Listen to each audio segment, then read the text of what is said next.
Hello everyone, this is Reverend Brian Jones, and today's sermon was inspired by a conversation I had with a friend who, while quarantined with the COVID virus, decided not to be upset by the things he could no longer do. He was grateful for all the new and different things his circumstances made available, if not necessary. And with that, the scripture today comes from Luke chapter 18, verses 10 through 14. 2 men went up to the temple to pray, one a Pharisee, the other a tax collector. The Pharisee stood by himself and prayed, "God, I thank you that I am not like other people, robbers, evildoers, adulterers, or even like this tax collector. I fast twice a week and give 1/10 of all I get." But the tax collector stood at a distance. He would not even look up to heaven, but beat his breast and said, "God, have mercy on me, a sinner." I tell you that this man, rather than the other, went home justified before God. For all those who exalt themselves will be humbled, and those who humble themselves will be exalted. Thus endeth the scripture. Luke chapter 18, verses 10 through 14.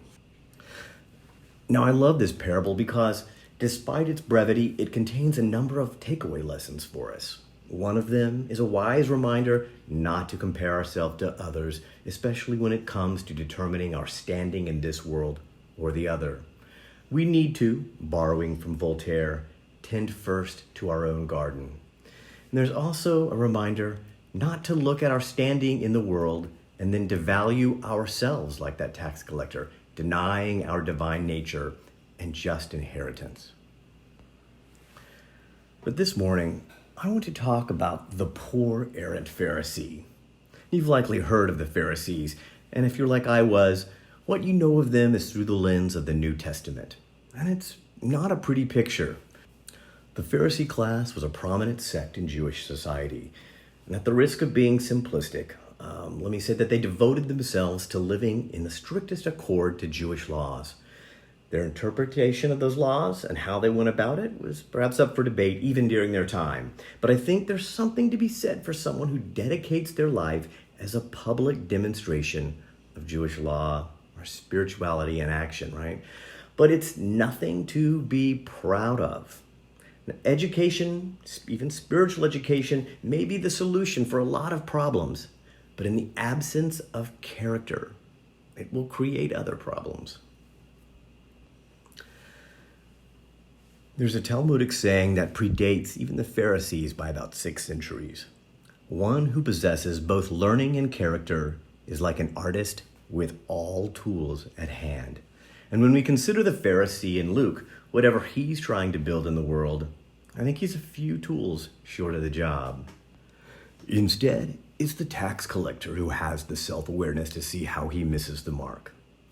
Our Pharisee, despite his supposed religious expertise, he fails to see how he has fallen short. Instead, he deems himself infallible. In the early days of the pandemic, there was a news story on the radio about a church that continued to hold services despite the early examples of transmissions happening in places of worship. The reporter asked a woman going into the building, knowing how risky it was, why she was coming to church. "Because my faith is very important to me," she said.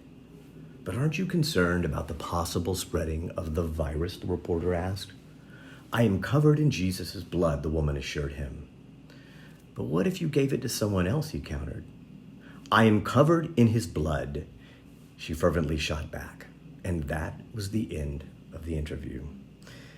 And this made me curious because my first thought was how this reminded me of the second temptation of Jesus in the wilderness. Satan takes Jesus to the top of the temple and says, "Throw yourself off. God will send his angels to protect you." And Jesus' response is, "It's written again, you will not test the Lord." Now, coming from a Southern Methodist background, the concept of being washed in his blood is not an unfamiliar one to me, but it's not a phrase you hear bandied about in metaphysical circles. And while I'm personally in some doubt about whether the woman on the radio was employing it correctly, when I listened to her with a metaphysical ear, I understood her idea that when I'm in the wilderness, in an adverse situation, and that is what the original Greek and Aramaic meaning of Satanas is, adversary. But when I'm challenged, I know I want to be in a Christed mindset. I want my spiritual self to be at the fore. But then I was faced with our divine principle of personal responsibility. Again, growing up in the South, if I had a nickel every time I heard, "Lord, take the wheel," I would be driving a much nicer car today. But here's the thing about being a metaphysician. Anytime I'm tempted to say, "Lord, take the wheel," I know I'm going to hear that voice saying, "You've got two hands, don't you?" But this is where my ruminations about that news item ultimately led me. From my perspective, the woman on the radio, she was invoking God's protection from the virus. And it's quite possible she had made a determination: I am good, the virus is bad, I can proceed in good faith. And this is where we arrive at both the blessing and the challenges of divine metaphysics. We view God as infinite intelligence, and so we know God is in all things. God works through all things, albeit more readily in some than in others, of course. Our Pharisee, sizing up the tax collector, deemed himself in such high spiritual standard, yet he was blind to their mutual divinity and therefore felt separated. Instead, he headed home, not in exaltation, but in self-created exile. And the thing is, he didn't even know it. Now, I don't live as stringent a lifestyle as a Pharisee would, but as a reverend, from time to time, I'm called upon to, as they say, represent. And one of the user-friendly things I tell people asking about this denomination of ours is that we don't believe any religion or person has a lock on God, much less has a complete understanding of divine nature. It is continually unfolding to us, revealing itself in new and unexpected ways sometimes. And as metaphysicians, it is both our privilege and our journey to seek that unfolding. Remember what I was saying about no one faith has a lock on God. This trait is by no means singular to only divine metaphysics. Several years ago, when I was but a young seminarian, I was having dinner with a Presbyterian minister, a Russian Orthodox priest, and a rabbi. And while it sounds like the start of a joke, the dinner conversation ran the gamut from literature to philosophy, and at some point, probably after a second glass of wine, I shared that in the aftermath of 9/11, I felt separated from God. Try as I may, I could not find the God in that horrific event. And the rabbi looked at me and said sympathetically, "You know, the Jews are still struggling to find the God in the Holocaust."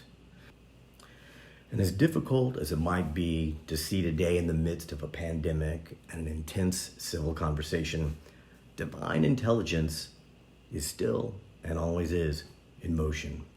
While we exercise our personal responsibility, we can still seek it out in both the small and epic moments. Now, many of you know I'm a musician. One of my favorite modern liturgical pieces is a choral work called O Magnum Mysterium, or O Great Mystery. And even though it's really about the Nativity, it conveys what it's like to behold the divine in such an inauspicious place as a stable. And if you'd like to hear it, the link is posted in the comments below. So let's return to our scripture one last time. The tax collector knew only his potential for grace, even if he didn't know how readily available it was to him. Our Pharisee, he was confident of his state of grace. He parted the temple in gratitude that he wasn't like that other guy over there. On reflection, it's not that different from our modern saying, "There, but for the grace of God go I." We see someone in different circumstances than us, circumstances we compassionately deem lesser. And often this is our internal observation of gratitude, somehow grace has spared us. But in that thought, we teeter on the thought that grace has separated us. And in those moments, I hope you will embrace the great mystery and see how God and grace are there too at work. Many blessings to you.